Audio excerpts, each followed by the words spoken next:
Во пресрет на утрешниот краен рок кој Европската Унија и го даде на Приштина да формира заедници на српски општини на северот од Косово, се заострува реториката од двете страни. Белград смета дека досега Приштина требаше да го исполни својот дел од Бриселскиот договор, но косовската влада најави дека се чекало потврда статутот за српската заедница да биде во согласност со законите на Косово. Ситуацијата дополнително се вжешти откако се појавија информации во медиумите дека србите од северниот дел на Косово планираат утре да прогласат автономија како одговор на неисполнетата обврска од Приштина. Никој нема право да преземе унилатерална акција, порача премиерот Харадинај и додаде дека Косово соодветно ќе одговори ако се остварат овие најави. Актуелната безбедносна ситуација Белград ќе ја разгледува на утрешната итна седница на Советот за национална безбедност, која е свикана од Вучич, кој пак денеска во отворено писмо ги повика србите од северниот дел на Косово да не наседнуваат на провокации. Белград смета дека во Косово се води кампања на дезинформации кои имаат за цел да го вознемират тамошното население.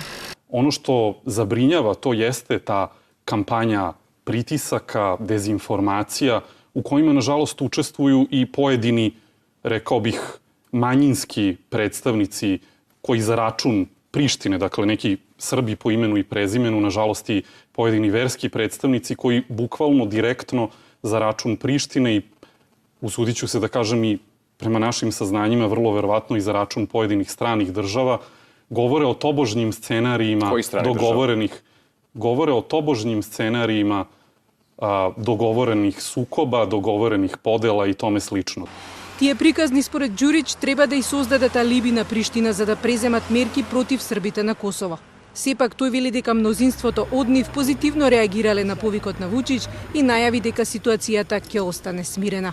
За тоа дека КФОР веќе ја префрли својата опрема од базата на северот од Косово, Ѓурич вели дека КФОР си има своја улога и мисија и од нив се очекува неутралност. Различни се толкувањата на неодамнешната изјава на Хашим Тачи за прекројување на границата во обид да се нормализираат односите со Белград. Косовската опозиција е со став дека тоа носи нов конфликт и е опасна за Косово, но и за сите земји од регионот. Но аналитичарите сметаат дека е дојдено време да се постигне договорот, во спротивно Белград и Приштина ќе останат во меѓусебно заложништво.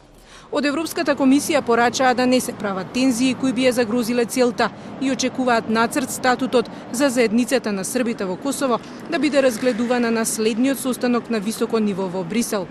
Оваа најава како добра ја оцени и американскиот амбасадор во Приштина Грег Делави, кој напиша дека сето ова треба да ни помогне да се опуштиме и да уживаме во пријатниот викенд.